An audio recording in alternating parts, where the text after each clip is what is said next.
السلام علیکم ورحمۃ اللہ۔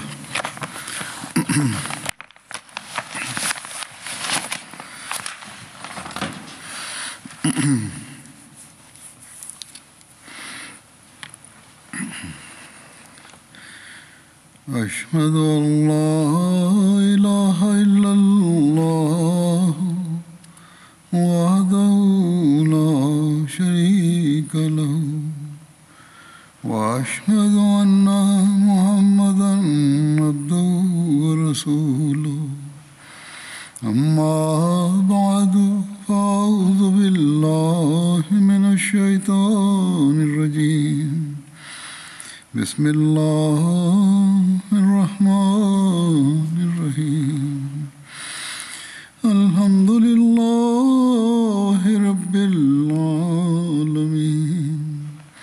الرحمن الرحیم مالک یوم الدین ایاک نعبد وایاک نستعین اہدنا الصراط المستقیم صراط الذین انعمت علیہم غیر المغضوب علیہم ولا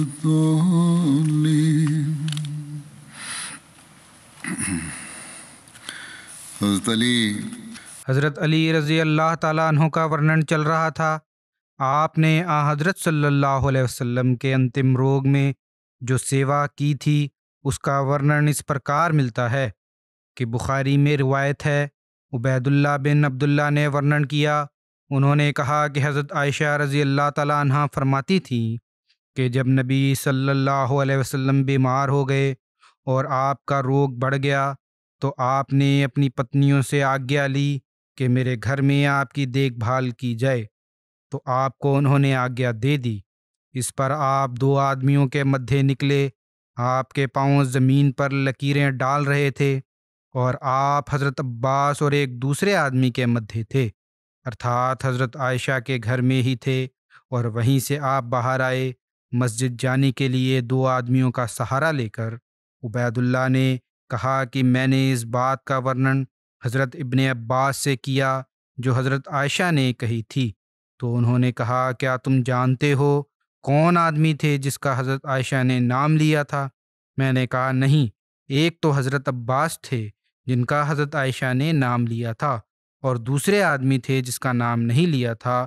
انہوں نے کہا کہ وہ حضرت علی بن ابی طالب تھے۔ حضرت عبداللہ بن عباس ورنن کرتے ہیں کہ حضرت علی بن ابو طالب رسول اللہ صلی اللہ علیہ وسلم کے پاس سے آپ کے اس روگ کے بیچ جس میں آپ فوت ہوئے باہر نکلے۔ لوگوں نے پوچھا، یہ ہے عبد الحسن، آج صبح رسول اللہ صلی اللہ علیہ وسلم کی طبیعت کیسی ہے؟ انہوں نے کہا الحمدللہ، آج صبح آپ کی طبیعت اچھی ہے۔ اس پر حضرت عباس بن عبد المطلب نے حضرت علی کا ہاتھ پکڑا اور کہا اللہ کی قسم تم 3 دن کے پشچات کسی اور کے ادھین ہو جاؤ گے، کیونکہ خدا کی قسم میں دیکھ رہا ہوں کہ رسول اللہ صلی اللہ علیہ وسلم اپنے اس روگ میں جلد فوت ہو جائیں گے، کیونکہ موت کے سمے بنو عبد المطلب کے منہ کی مجھے خوب پہچان ہے۔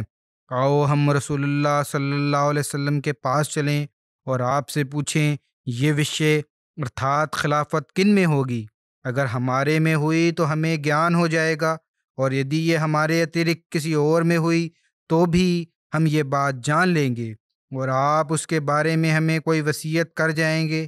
حضرت علی نے کہا اللہ کی قسم یدی ہم نے رسول اللہ صلی اللہ علیہ وسلم سے یہ بات پوچھی اور آپ نے ہمیں سمان نہ دیا تو آپ کے پشچات لوگ ہمیں نہیں دیں گے۔ خدا کی قسمت میں تو رسول اللہ صلی اللہ علیہ وسلم سے اس کے بارے میں نہیں پوچھوں گا، خدا کی قسم میں تو رسول اللہ صلی اللہ علیہ وسلم سے اس کے بارے میں نہیں پوچھوں گا۔ یہ بھی بخاری کی روایت ہے۔ بخاری میں اس جگہ عربی شبد ہے انت واللہ بعد ثلاثہ عبدالعصا۔ اس کے بارے میں حضرت ولی اللہ شاہ صاحب نے اپنی کتاب میں یہ نوٹ لکھا ہے کہ یہ اس ویکتی کے لیے کنایا کے طور پر پریوگ ہوا ہے جو آپ صلی اللہ علیہ وسلم کے پشچات کسی اور کے ادھین ہو جائے گا۔ اور مطلب یہ ہے کہ آپ صلی اللہ علیہ وسلم کی 3 دن کے پشچات وفات ہو جائے گی۔ حضرت عامر سے روایت ہے کہ نبی کریم صلی اللہ علیہ وسلم کی وفات کے پشچات رسول اللہ صلی اللہ علیہ وسلم کو حضرت علی، حضرت فضل اور حضرت اسامہ بن زید نے نہلایا، اور انہی لوگوں نے آپ کو قبر میں اتارا، اور ایک روایت میں یہ ہے کہ انہوں نے آپ کے ساتھ حضرت عبد الرحمن بن عوف کو بھی داخل کیا۔ حضرت علی کی حضرت ابو بکر کی بیعت کرنے کے بارے میں جو ورنن ہیں وبھن روایتیں آتی ہیں۔ اس بارے میں لکھا ہے کیونکہ کچھ روایات میں یہ ہے کہ حضرت علی نے پوری آگیا کاریتا اور دھیان کے ساتھ ترنت حضرت ابو بکر کی بیعت کر لی تھی، کچھ اس کے خلاف لکھتے ہیں۔ بہرحال حضرت ابو سعید خدری سے روایت ملتی ہے کہ مہاجرین اور انصار نے حضرت ابو بکر کی بیعت کر لی تو حضرت ابو بکر منچ پر چڑھے تو انہوں نے لوگوں کی اور دیکھا تو ان میں حضرت علی کو نہ پایا۔ حضرت ابو بکر نے حضرت علی کے بارے میں پوچھا، انصار میں سے کچھ لوگ گئے اور حضرت علی کو لے آئے۔ حضرت ابو بکر نے فرمایا، رسول اللہ صلی اللہ علیہ وسلم کے چاچا کے بیٹے۔ حضرت علی کو مخاطب کر کے فرمایا کہ رسول اللہ صلی اللہ علیہ وسلم کے چاچا کے بیٹے اور آپ کے داماد، کیا تم مسلمانوں کی شکتی کو توڑنا چاہتے ہو؟ حضرت علی نے نویدن کیا، ہے رسول اللہ صلی اللہ علیہ وسلم کے خلیفہ، پکڑ نہ کیجیے۔ پھر انہوں نے حضرت ابو بکر کی بیعت کر لی۔ تاریخ طبری میں ہے کہ حبیب بن ابو ثابت سے یہ روایت ہے، حضرت علی اپنے گھر میں تھے جب ان کے پاس ایک ویکتی آیا اور ان سے کہا گیا کہ حضرت ابو بکر بیعت لینے کے لیے تشریف فرما ہیں۔ حضرت علی قمیض پہنے ہوئے تھے، اس حالت میں جلدی سے باہر نکلے کہ نہ ہی ان پر ازار تھا اور نہ ہی کوئی چادر، اس بات کو ناپسند کرتے ہوئے کہ کہیں اس سے دیر نہ ہو جائے، یہاں تک کہ آپ نے حضرت ابو بکر کی بیعت کی اور حضرت ابو بکر کے پاس بیٹھ گئے۔ پھر آپ نے اپنے کپڑے منگوائے اور کپڑے پہنے، پھر حضرت ابو بکر کی مجلس میں ہی بیٹھے ہیں۔ علامہ ابن کثیر کہتے ہیں کہ حضرت علی بن ابی طالب نے نبی کریم صلی اللہ علیہ وسلم کی وفات کے پشچات پہلے دن یا دوسرے دن حضرت ابو بکر کی بیعت کر لی تھی، اور یہی سچ ہے کیونکہ حضرت علی نے حضرت ابو بکر کو کبھی نہیں چھوڑا اور نہ ہی حضرت ابو بکر کے پیچھے نماز کی ادائیگی انہوں نے ترک کی۔ حضرت اقدس مسیح موعود علیہ الصلاۃ والسلام فرماتے ہیں حضرت علی کے بارے میں کہ حضرت علی کرمہ اللہ وجہ نے پرتھم حضرت ابو بکر کی بیعت سے بھی دیری کی تھی، پرنتو پھر گھر جا کر خدا جانے کیا وچار آیا کہ پگڑی بھی نہ باندھی اور ترنت ٹوپی سے ہی بیعت کرنے کو آ گئے اور پگڑی پیچھے منگوائی۔ معلوم ہوتا ہے کہ ان کے دل میں وچار آ گیا ہوگا کہ یہ تو بڑا گناہ ہے، اس لیے اتنی جلدی کی کہ پگڑی بھی نہ باندھی، ارتھات کپڑے بھی پورے نہیں پہنے اور جلدی جلدی آ گئے۔ دوسری قسم کی روایت میں یہ بھی ورنن ہے کہ حضرت علی نے حضرت فاطمہ کی وفات کے پشچات حضرت ابو بکر کی بیعت کی تھی، جیسا کہ بخاری میں ہے کہ حضرت علی نے حضرت فاطمہ کی وفات تک بیعت نہیں کی تھی، جبکہ بہت سے علماء نے بخاری میں موجود اس روایت پر بحث کی ہے۔ اس لیے امام بحی کی حسن القبرہ میں امام شہاب الدین ظہری کی روایت کا ورنن کرتے ہوئے، جس میں انہوں نے یہ ورنن کیا ہے کہ حضرت علی نے حضرت ابو بکر کی بیعت حضرت فاطمہ کی وفات تک نہیں کی تھی، لکھتے ہیں اس کا انواد یہ ہے کہ امام ظہری کی یہ بات کہ حضرت علی حضرت ابو بکر کی بیعت سے حضرت فاطمہ کی وفات تک رکے رہے، یہ منقطع قول ہے جس کا کوئی روایت کرنے والا چھوٹ گیا ہو۔ منقطع کا ارتھ ہے جس کا کوئی روایت کرنے والا چھوٹ گیا ہو، اور حضرت ابو سعید خدری کی روایت زیادہ صحیح ہے جس میں یہ ورنت ہے کہ حضرت علی نے ثقیفہ کے پشچات ہونے والی عام بیعت میں حضرت ابو بکر کے ہاتھ پر بیعت کر لی تھی، اور کچھ علماء نے بخاری میں موجود اس روایت کی درستی اس پرکار سے کی ہے کہ اس دوسری بیعت کو بیعت تجدید کا نام دیا ہے۔ شاید ان علماء کو یہ وچار ہو کہ بخاری جیسی کتاب میں اس روایت کی مہتتا کو درشٹیگت رکھتے ہوئے ضروری ہے کہ آخر کوئی بات تو ہوگی کہ حضرت علی کی اس سے دوسری بیعت کو کوئی نام دیا جائے۔ بہرحال یہ ضروری نہیں ہے کہ بخاری کی سب روایتیں ٹھیک ہی ہوں، اس لیے ڈاکٹر علی محمد سلابی اپنی کتاب سیرت امیر المومنین علی بن ابی طالب شخصیت و اثرہ میں لکھتے ہیں کہ علامہ ابن کثیر اور بہت سے اہل علم کے نکٹ حضرت علی نے 6 ماہ پشچات جب حضرت فاطمہ کی وفات ہوئی اپنی بیعت کی تجدید کی ہے۔ انہوں نے اس کا نام تجدید بیعت رکھ دیا ہے کہ پہلے بیعت تو کر لی تھی اور حضرت فاطمہ کی وفات کے پشچات پنہ تجدید کی۔ علامہ ابن کثیر لکھتے ہیں کہ جب حضرت فاطمہ کی وفات ہوئی تو حضرت علی نے اچت سمجھا کہ حضرت ابو بکر کے ساتھ اپنی بیعت کی تجدید کریں۔ حضرت اقدس مسیح موعود علیہ السلام اپنی پستک سر الخلافہ میں ورنن فرماتے ہیں، جس کا ہندی انواد یہ ہے۔ عربی کی کتاب ہے یہ کہ یدی ہم یہ مان بھی لیں کہ صدیق اکبر رضی ان لوگوں میں سے تھے جنہوں نے دنیا اور اس کے سوندرے کو پراتھمکتا دی اور ان پر راضی ہو گئے اور وہ خیانت کرنے والے تھے، تو ایسی استھتی میں ہم اس بات پر مجبور ہوں گے کہ یہ اقرار کریں کہ شیر خدا علی بھی منافقوں میں سملت تھے، اور جیسا کہ ہم ان کے بارے میں سمجھتے ہیں وہ دنیا کو تیاگ کر اللہ سے لو لگانے والے نہ تھے، بلکہ وہ دنیا پر گرے ہوئے تھے تتھا اس کے سوندرے کے ابھیلاشی تھے اور اس کی سندرتاؤں پر مگدھ تھے۔ اسی کارن سے آپ نے کافر مرتدوں کا ساتھ نہ چھوڑا، ارتھات کہتے ہیں کہ نہ کہ حضرت ابو بکر کے بارے میں بہت سخت شبد پریوگ کیے جاتے ہیں، بلکہ چاپلوسی کرنے والوں کی طرح ان میں سملت رہے اور لگ بھگ 30 ورش کی اودھی تک تقیہ کیے رکھا۔ پھر جب صدیق اکبر رضی علی مرتضیٰ رضی کی نظر میں کافر یا اپہرن کرتا غاضب تھے، تو پھر کیوں وہ ان کی بیعت پر سہمت ہوئے، اور کیوں انہوں نے انیائے اپدرو اور دھرم سے ومکتا کی بھومی سے دوسرے دیشوں کی اور ہجرت نہ کی؟ کیا اللہ کی پرتھوی اتنی وشال نہ تھی کہ وہ اس میں ہجرت کر جاتے، جیسا کہ یہ سیم دھارن کرنے والوں کی سنت ہے؟ وفادار ابراہیم علیہ السلام کو دیکھو کہ وہ سچ کی گواہی میں کیسے شکتیشالی تھے۔ جب انہوں نے دیکھا کہ ان کا باپ گمراہ ہو گیا اور سچ کے مارگ سے بھٹک گیا ہے، اور یہ دیکھا کہ ان کی قوم مورتیوں کی پوجا کر رہی ہے اور وہ رب العلیٰ کو چھوڑ بیٹھے ہیں، تو انہوں نے ان سے منہ پھیر لیا اور نہ ڈرے اور نہ پرواہ کی۔